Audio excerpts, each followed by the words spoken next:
এতটা সফট, এতটা লেয়ারি আর এতটা ক্রিস্পি পরোটা আগে কখনো খেয়েছেন?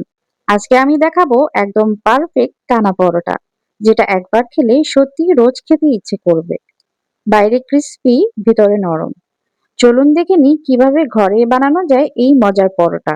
আমার একজন সাধারণ দর্শক এই রেসিপিটা চেয়েছেন।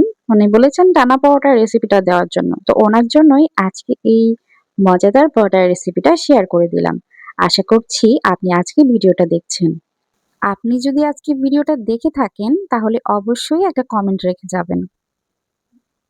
ভিডিওটা শুরু করে দিচ্ছি। এখানে একটা মিক্সিং বলে একটা ডিম নিয়ে নিচ্ছি।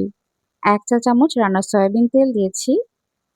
আধা চা চামচ থেকে কম লবণ দিয়েছি। ১ টেবিল চামচ চিনি দিচ্ছি। ২ টেবিল চামচ গুঁড়া দুধ দিচ্ছি। গুঁড়া দুধটা অপশনাল। এখন হাফ কাপ পানি নিয়েছি। আমার এই কাপের মাপটা হচ্ছে ১২৫ ml। তো আমি এখানে অর্ধেকটা দিয়েছি পানি, নরমাল পানি দিয়েছি। এখন খুব ভালো করে এটা মিশিয়ে নিয়েছি। আর এ পর্যায়ে দিচ্ছি বেকিং পাউডার আধা চা চামচ। আর সেই সাথে ২ কাপ ময়দা দিচ্ছি। এখানে অবশ্যই ময়দা দিয়ে করবেন। এতে করে ভালো রেজাল্ট পাবেন। তো আমি বাকি যে পানিটুকু সেটাও লেগে গেছে। আমার মোট 3/4 কাপ, ১ কাপে ৪ ভাগের ৩ ভাগ পানি লেগেছে আর একটা ডিম লেগেছে এই ডোটা তৈরি করতে। এখানে আমি ২ কাপ ময়দা ব্যবহার করেছি। একটু তেল দিয়ে ভালো করে মুথে এটা রেস্টে রেখে দিয়েছি ১৫ মিনিট। এখন ভেতরের ফিলিংটা রেডি করছি। এটা অবশ্যই দিতে হবে। কেউ চাইলে ময়দা ব্যবহার করতে পারবেন। এখানে আমি কর্নফ্লাওয়ার দিচ্ছি। এখানে কর্নফ্লাওয়ার কম দিয়ে তেলটা একটু বেশি দিলেও সমস্যা নেই। আমি তেলের পরিমাণটা একটু বেশি রেখেছি, কর্নফ্লাওয়ার অল্প দিয়েছি। ২ কাপ ময়দার জন্য এই কর্নফ্লাওয়ারের মিশ্রণটা আমার লেগেছে ৫ টেবিল চামচ রান্না সয়াবিন তেল আর ৩ টেবিল চামচ কর্নফ্লাওয়ার। তো আমি ডোটা কিন্তু কয়েকটা ভাগে ভাগ করে নিয়েছি আর ঢেকে রেখেছি, অবশ্যই ঢেকে রাখতে হবে। আর এখন একটা প্লেটে এভাবে করে তেল স্প্রেড করে দিয়েছি আর রুটির উপরও স্প্রেড করে দিচ্ছি তেলটা। একটার উপর একটা দিবেন আর তেল লাগিয়ে নেবেন। এই কাজটা অবশ্যই করতে হবে, নয়তো এগুলো টানা পরোটা হবে না। মানে টানতে পারবেন না, টানলে ছিঁড়ে যাবে। তেলটা দিতেই হবে যদি এই পরোটাটা চান। তো এটা আমি একটা নিয়ে নিয়েছি। এটা ১৫ মিনিট আমি রেস্টে রেখেছিলাম। তো একটা নিয়ে নিয়েছি সেখান থেকে। এখন টেনে, টেনে একদম পাতলা করে নেব যতটুকু সম্ভব হয়। তাই লেচিগুলো ছোট করে কাটবেন। যদি আপনাদের কিচেন কাউন্টার বা যেখানে বেলবেন, টানবেন এগুলো যদি জায়গাটা ছোট হয় অসুবিধা হবে। তাই একটু ছোট, ছোট করে লেচি কাটলে অনেক বেশি বড় হবে না পরোটা। পরোটা ছোট, ছোট হবে, পাতলাও হবে। আর খেতেও ভালো লাগবে। লেয়ার গুলো একদম খুলে, খুলে যাবে। কিভাবে করছি একটু খেয়াল করুন। তাহলে বুঝতে পারবেন। একটু টেনে দিলেই কিন্তু ছিঁড়ে গেলে সমস্যা নেই। কোনো ভয় পাওয়ার কিছু নেই। ছিঁড়ে যেতেই পারে। তবে পাতলা করে নেবেন যতটুকু সম্ভব হয়। সাইডের এজগুলো আমার একটু মোটা ছিল, তো ওটা ব্যাপার না। তো একটু আগে যে কর্নফ্লাওয়ার তেলের মিশ্রণটা রেডি করেছিলাম সেটা অল্প, অল্প করে দিচ্ছি। বেশি দিতে হবে না, অল্প করে দিলেই হবে। ১ম এ ব্রাশ দিয়ে লাগাতে চাইছিলাম। আমার মনে হচ্ছিল ব্রাশ দিয়ে করলে একটু বেশি লাগে। তাই হাত দিয়ে দিচ্ছি যাতে অল্প মিশ্রণেই হয়ে যায়। তো এটা ভালো করে রুটির চারপাশে লাগিয়ে নিয়েছি। এরপর একটা পিজ্জা কাটার দিয়ে আমি কেটে নিচ্ছি। এটা ছুরির সাহায্যেও কাটা যায় অথবা চামচের মুখা দিয়েও কেটে নিতে পারবেন। যেকোনো কিছু ধারালো কিছু দিয়ে কেটে নিলেই হবে।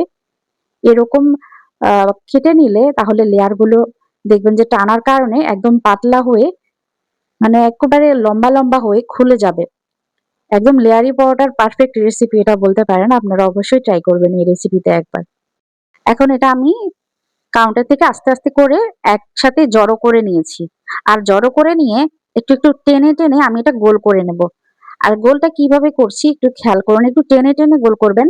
নয়তো পরে খুলে যেতে পারে। বেশি খুলে গেলে আবার পুরো রুটি খুলে গেলেও ভালো লাগবে না। তাই একটু টেনে, টেনে করবেন।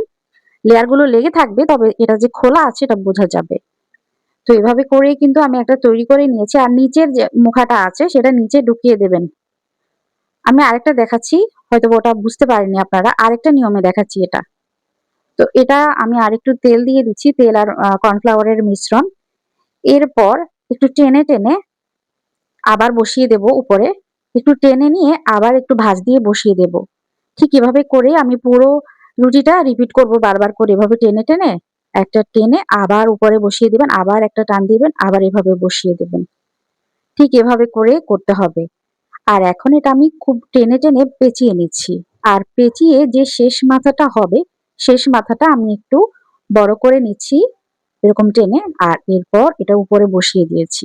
কাজটা কিভাবে করেছি আমি হয়তোবা আপনাদের বলে বোঝাতে পারবো না, আপনারা একটু খেয়াল করে দেখে নেবেন। তো যেটা সবার আগে তৈরি করেছিলাম সেটা অনেকটাই ফুলে গেছে আর নরম হয়ে গেছে, আমি সেটাই নিয়েছি। আর বাকিগুলো ঢেকে রাখছি। আর এখন এটা আমি বেলে নেব। এটা হাত দিয়েও করা যায় কিছুক্ষণ রেস্টে রাখলে। তো আমি যেহেতু রেস্টে রাখিনি, তাই আমি এটা বেলন দিয়ে বেলে নিচ্ছি। এটা মোটা পাতলা আপনাদের ইচ্ছা অনুযায়ী করবেন। আপনারা যদি মোটা খেতে পছন্দ করেন মোটা করে করবেন, তবে আমি একটু পাতলা করেই করব। এতে করে এটা একটু বড় হবে। তো আমি মোটামুটি পাতলা করেই এটা বেলে নিয়েছি। আর এখন এভাবে করে সবগুলো বেলে নেব। এগুলো কিন্তু একটার গায়ে একটা লাগবে না। একসাথে সবগুলোই বেলে নিতে পারবেন। একটার উপর একটা রেখে দিলেও লেগে যাবে না। আমি সব একসাথে বেলে নিয়েছি। এরপর চুলায় চলে এসেছি। একটা প্যান বসিয়ে দিয়েছি। চুলার জালটা মিডিয়াম হিটে আছে। একটা রুটি দিয়ে দিয়েছি, পরোটা। এরপর উল্টিয়ে দিয়েছি কিছুক্ষণ পর। আর উল্টিয়ে দিয়ে অল্প অল্প করে তেল ব্রাশ করে দিচ্ছি। এখানে আপনাদের পছন্দ অনুযায়ী তেল দেবেন। তেল যদি বেশি খেতে পছন্দ করেন বা একটু ক্রিসপি খেতে চান তাহলে একটু তেলের পরিমাণটা বেশি লাগবে। আর যদি মনে করেন যে না আমি নরম নরম খাবো, তাহলে এমনি তেল ছাড়া রুটির মতো টেলে নেবেন কালার করে। তো আমি ২ পাশে সুন্দর করে তেল লাগিয়ে নিচ্ছি। লেয়ার গুলো খোলা খোলা হলে খেতে ভালো লাগে, আর একটু মুচমুচা হলে খুব ভালো লাগে।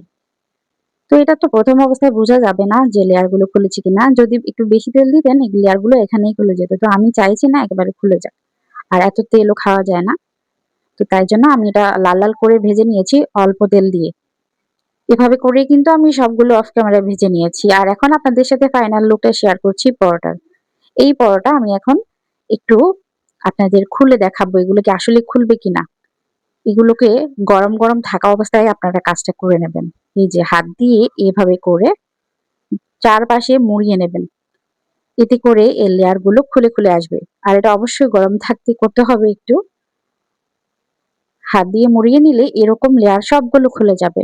একদম পারফেক্ট ক্রিসপি লেয়ারি পরোটা হয়েছে। দেখতেই পাচ্ছেন আপনারা। আশা করছি আপনাদের কাছে আমাদের আজকের রেসিপিটি ভালো লেগেছে। যদি ভালো লাগে একটা লাইক দিয়ে নিতে পারেন। আর যদি কোনো প্রশ্ন থাকে সেটাও কমেন্ট বক্সে লিখে দিতে পারেন। এতে করে আমার ভিডিও আরেকটু ইমপ্রুভ করতে সুবিধা হবে। এত লম্বা একটা ভিডিও করার সময় হয়তোবা কোনো ভুল ত্রুটি বা কথার মধ্যে কোনো ভুল হতে পারে। আশা করছি ক্ষমা সুন্দর দৃষ্টিতে দেখবেন। তো ভিডিওটা ভাল লাগলে একটা লাইক দিবেন। এখানেই বিদায় নিচ্ছি। আবার দেখা হবে ইনশাআল্লাহ। আল্লাহ হাফেজ।